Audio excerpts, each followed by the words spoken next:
Yeah.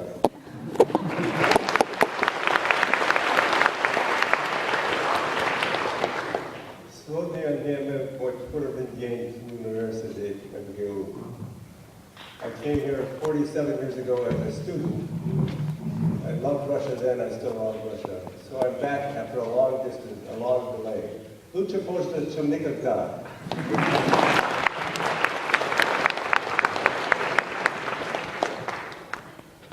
Vice Rector Pakov, Dean Kachuk, distinguished faculty, Adam, Steve, sponsors of the lecture, distinguished faculty, students, friends. It's so nice to be here. I'm going to use this opportunity to talk about the aquaportin water channels, but I also will hope to use this to reignite the issue of international friendship. Science brings people together, and as scientific colleges become friends and have a special role. So the title of my talk, Aquaportin Water Channels, from atomic structure to clinical medicine, and special thanks to Nobel Media, Adam, and AstraZeneca, Steve, for organizing this opportunity. I'm not a very good photographer, but when I was a high school student traveling to Russia, I took some pictures. I've been here before. Here's our group camping. I'm the photographer, I'm not in the picture. We were all teenagers. The gentleman sitting, my high school German teacher, organized it. He was the grand old man. He was 25 years old. We had a fantastic time in Russia. We entered through Finland, Vybor, Leningrad, Moscow, South, Oryol, Kursk, Kharkov, Ichkegorsk, Ordzhonikidze, all the way to the Viva Sea. This was our intuist guide, Nadja Mukhina. Nadja, if you're out there anywhere, I'd love to see you again. We camped in intourist campgrounds with real Russians, probably the parents, grandparents of the students that are here today. Russia was a little different in 1966. Just 2 decades after the Great War, still recovering. This was the main highway south of Moscow. There are the cars. There are 2 trucks. There's a motorcycle. It's changed a lot. But the spirit of the Russian people has not changed at all. It's immensely welcoming, encouraging, and enthusiastic. Here's our Volkswagen bus. A young couple were so enamored they wanted their photograph taken in front of the Volkswagen pumping wagon. And we stopped at villages. The villagers all came in to see this wonderful machine, this wonderful Volkswagen bus. Хорошая машина. And this is a picture of me off the Georgian military highway in Ruslan, Ordzhonikidze to Viva Sea. It was a great adventure.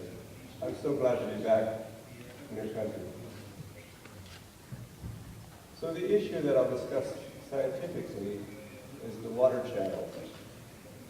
As our dean mentioned in the introduction, our bodies are primarily water. 2/3 of our body mass is water. This is shared amongst all life forms. There's Albert Szent-Györgyi, who received the Nobel Prize for his work on vitamin C. But he's remembered for having once said, water, the solvent of life. Without water, there's no life. For a moment, think now. Our bodies are 2/3 water mass. Is it randomly distributed? The answer is, of course, no. During this hour while I'm speaking, we'll each be secreting and reabsorbing cerebrospinal fluids to bathe the surface of our brain. We'll be filling the orbits of our eyes with aqueous humor, protecting the surface of our eyes with a thin film of tears. Those of us who've just had something to eat will be salivating. Some of us, me in particular, will be sweating, humidifying our airways, concentrating our urine, a large volume of primary urine, a small volume of final urine. And if you don't think that's important, Next time you're on a long airplane flight in the economy section and the seatbelt light goes on, think about aquaporin 2. It'll make perfect sense. So the issue in terms of biology of water is how does water cross barriers? How does water cross the plasma membrane? Long before our work started, other biophysicists had considered the problem of transmembrane water permeability. And it was concluded correctly to discover the lipid bilayer, the outer membrane of the cell, flexible, semi-permeable to water, that diffusion will allow water to enter into the cells. But this was not enough to explain rapid movement of water through renal tubules, through the membranes of secretory glands, and red blood cells. It was understood by this pioneering group of biophysicists that these membranes had a very high capacity for water permeation and very selective for water. And the movement was created by osmotic gradients. Osmosis, this process that we all learned about as small school children. Rapid osmosis occurred, but how? So in 1970, the year I began my university studies, an important experiment was done at the University of California, Berkeley, by Bob Macy, a biophysicist, who used a series of chemicals to treat membranes. And what he discovered is that mercuric chloride was a potent inhibitor of red cell membrane water transport. And if he treated the membranes with chemical reducing agents, he could restore water transport. He could turn it off, he could turn it on. He concluded correctly that the difference between all membranes and water permeable membranes, highly water permeable membranes, is the existence of these putative water channels, the pathway across the membrane. But neither Macy nor others could identify the channel. And in science, theories and hypotheses are fine. Hypotheses in particular are fine. But to become accepted, you must have scientific proof, strong evidence, identify the molecule itself. And it was our laboratory that by sheer serendipity, we repeat that. We made an observation that led to the identity of the water channel and the Nobel Prize.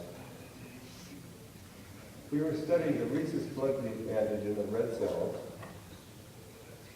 Rh antigen is important in maternal fetal compatibility. We identified a new protein of 28 kilodaltons, and in the purifications, a slightly smaller protein co-purified. We cloned out the complementary DNA. And what we found was a series of fragments of genes in the database. One member of the family, MIP, in lens, very abundant but function unknown. Another member of the family, big brain, important in brain development in insects, Drosophila melanogaster, but again, biophysical function unknown. A protein that allowed bacteria such as Escherichia coli to use glycerol as a target source. The actual biophysical function unknown. And finally, a series of fragments from the roots of flowers. So we identified a new protein, we actually had a putative structure, we had everything but a molecular function. And of course, this is the most important feature of any protein is what is its molecular function. We were stuck. So how does one make progress when you're stuck? Well, if you're a student, you can talk to your professor. He or she may know. But you could go to the library. The library has a lot of information. It's the conversations with other scientists that oftentimes lead to the answer. And these conversations occur when we least expect important insight. Let me illustrate. So my wife and I have 4 children. These are the center of our lives. They were small, cute little children when this picture was taken 20 years ago. Now they're grown, they're young adults. As a scientist with a modest salary, every year our family vacation was in a tent. As the great American national parks, we camped the Grand Canyon, Yellowstone, Yosemite, After doing these camping trips several years, Mary said, let's be like a democracy, let's vote. Let's ask the children which national parks they wish to camp in next year. And they immediately said, Disney World. Well, Disney World is actually not a national park. But we compromised, we went to the Everglades, went to Disney World. And on our way back from that trip, we stopped at Chapel Hill, North Carolina, where I spoke to some colleagues. In one of those conversations, when I talked about this new protein in red cell membranes, we knew at that point it's also present in renal tubules. We didn't have a function. It was a colleague, John Parker, who said, these are water permeable tissues. Have you considered this is the long sought water channel that biophysicists have been searching for a century? It never occurred to me. But that idea, John's idea, caused us to collaborate with Bill Gugino in the physiology department at Johns Hopkins. We did a number of very simple experiments. So these two spherical objects here are the eggs of Xenophus laevis frogs, frog oocytes, about 1 millimeter in diameter. On the left is a control oocyte injected with buffer alone. And on the right is an oocyte injected with complementary RNA for this new protein. RNA makes the synthesis of the protein. If this new protein is a water channel, the one on the right should be osmotically active. We already knew that frog eggs were very, very low water conductivity, so we expected the one on the left not to be osmotically active. We transferred them from isotonic culture media to distilled water. Kapow! Immediate difference. As you can see, the control oocyte is swollen negligibly, the test oocyte is swollen rapidly and exploded, producing immediate jubilation in the laboratory. Let me be very blunt.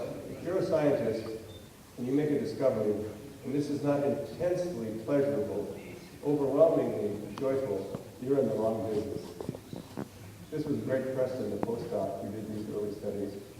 I took the photograph 2 years after the discovery. He was still celebrating.